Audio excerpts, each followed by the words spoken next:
അമ്മായി, ഇനിയും എന്റെ ക്ഷമയെ പരീക്ഷിക്കരുത്. ഞാനും രവിയുമായിട്ടുള്ള വിവാഹം ഉടനെ നടത്തണം. വിവാഹം ഒരാളുടെ മാത്രം ഇഷ്ടത്തിന് നടത്താൻ പറ്റില്ലല്ലോ. ഇക്കാര്യത്തിൽ രവിയുടെ അഭിപ്രായത്തെക്കാൾ നിങ്ങളുടെ തീരുമാനത്തിനാണ് ഞാൻ വില കൽപ്പിക്കുന്നത്. അത് അംഗീകരിക്കാൻ ഞാൻ തയ്യാറില്ലെങ്കിൽ രവി അല്ലറാതെ ഇവിടെ കേൾക്കാൻ സംസാരിച്ചാ മതി.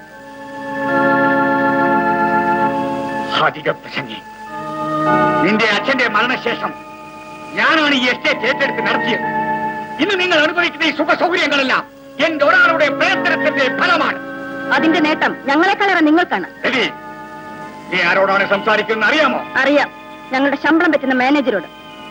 നിന്റെ സംസാരം അതിര് കടക്കുന്നു. നിന്റെ പ്രവൃത്തി ഞാൻ എന്ത് ചെയ്യുന്നാണ് അമ്മായി പറയുന്നത്? ഞാൻ പറയാമടാ.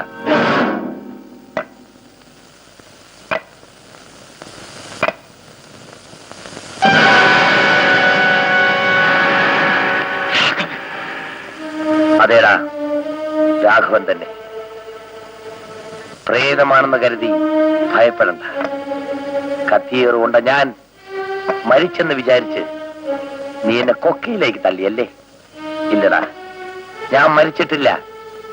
അതുവഴി വന്ന ഒരു നല്ല മനുഷ്യൻ എന്നെ രക്ഷപ്പെടുത്തി. ആ വീഴ്ചയിൽ എന്റെ ഒരു കാൽ നഷ്ടപ്പെട്ടു.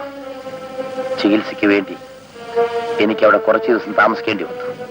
ഇന്ന് എന്റെ ഭാര്യയും കുഞ്ഞെയും കാണാൻ ഇവിടെ വന്നപ്പോൾ നല്ലവരായ രതിയെയും അമ്മയെയും ഞാൻ പരിചയപ്പെട്ടു. നിന്റെ സൽപ്രവർത്തികൾക്ക് ഇത് കൂടുതലൊരു തെളിവ് വേണോ? രവി,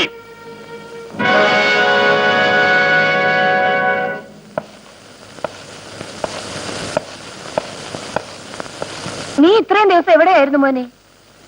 നിങ്ങളുടെ മാനേജറുടെ കസ്റ്റഡിയിൽ. ഇയാൾ എന്നെ കൊല്ലാൻ ശ്രമിച്ചതാണമ്മേ, പക്ഷേ ഞാൻ രക്ഷപ്പെട്ടു.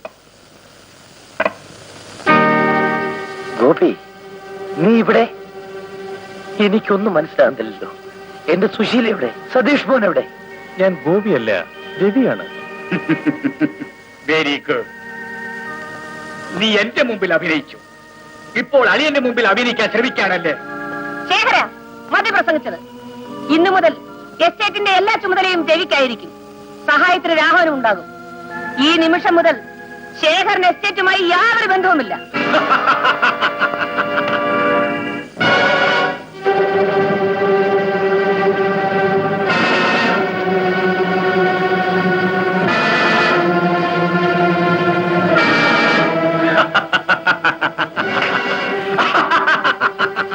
ഈ ശേഖരൻ ഇതുവരെ ആരുടെ മുമ്പിലും തോറ്റിട്ടില്ല, ഇനിയോട്ട് തോൽക്കുകയുമില്ല.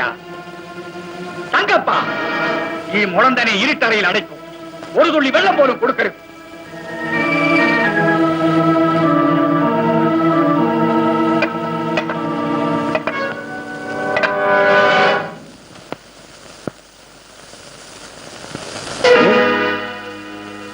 ഗോപിയോ?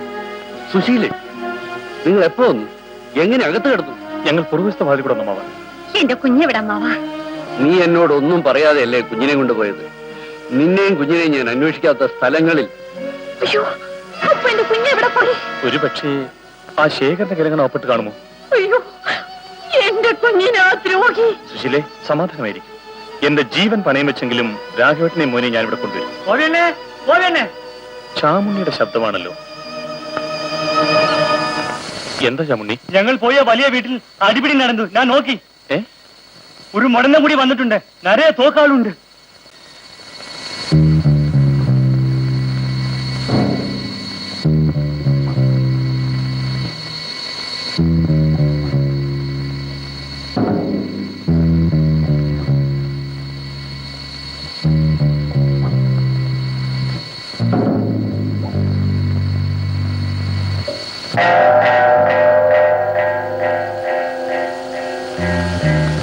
அண்ணே, இங்க அபகடமா?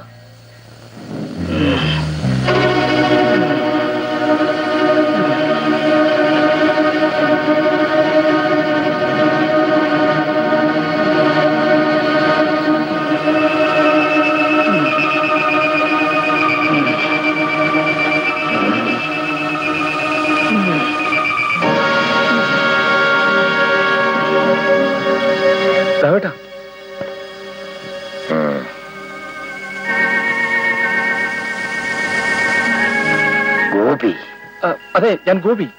രാഘവേട്ടൻ എവിടെയായിരുന്നു ഇത്രയും കാലം? എന്തു പറ്റി? എങ്ങനെ ഇവിടെ ഒന്ന് പെട്ടു? എനിക്കിവിടുന്ന് എഴുന്നേക്കണം. എന്താ രാഘവേട്ടൻ? അതാ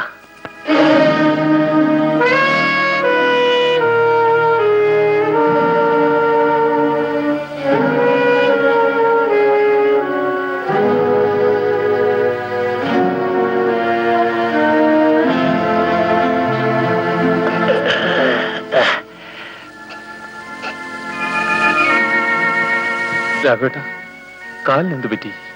അതൊക്കെ പിന്നെ പറയാ. സതീഷ് മോനും സുശീലയും ഒക്കെ എവിടെ? അവർ വീട്ടിലുണ്ട്. കുറച്ചു മുമ്പ് നിന്നെ പോലെ ഒരുത്തൻ ഇവിടെ വന്നിരുന്നു, രവി. അവനെയും രതിയെയും ഒക്കെ ആ ശേഖർ പിടിച്ചുകൊണ്ടുപോയിരിക്കുകയാണ്. അവർക്ക് എന്തെങ്കിലും അപകടം സംഭവിച്ചിരിക്കും. നമുക്ക് ഇനി ഇവിടെ നിൽക്കാൻ പാടില്ല. വരൂ.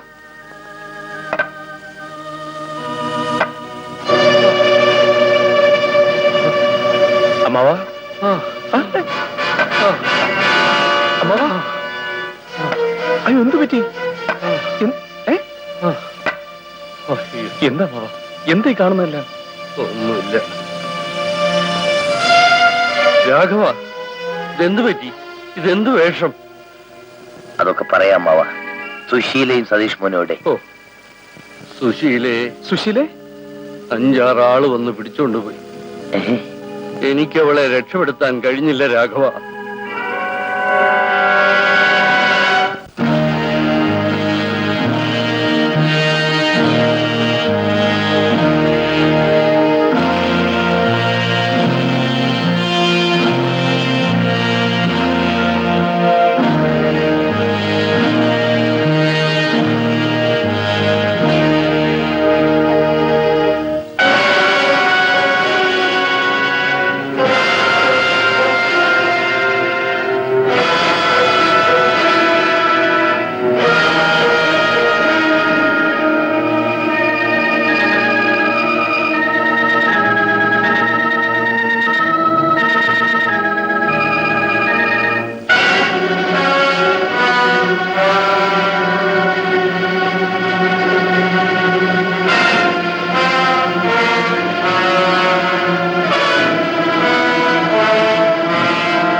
എന്താ, അമ്മയ്ക്കും മോക്കും സുഖം തന്നെയല്ലേ? ഈ ശേഖരനെ ഇപ്പോഴെങ്കിലും നിങ്ങൾക്ക് നല്ലവണ്ണം മനസ്സിലായി കാണും. അല്ലേ? മര്യാദക്ക് ഞാൻ പറയുന്ന പത്രങ്ങളിൽ ഒപ്പിടുകയാണ് നല്ലത്. ഇല്ല, ഞാൻ ഒപ്പിടില്ല.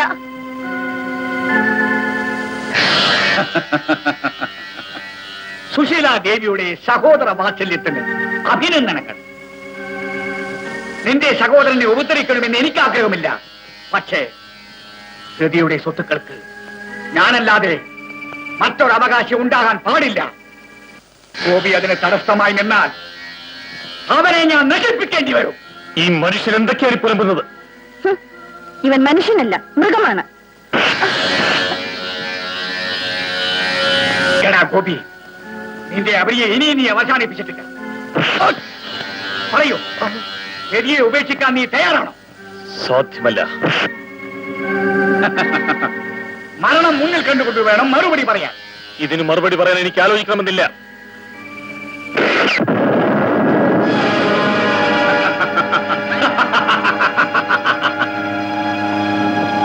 എന്താ ഭയപ്പെട്ടു? അത്ര പെട്ടെന്ന് മരിക്കാൻ നിങ്ങളെ ഞാൻ അനുവദിക്കില്ല.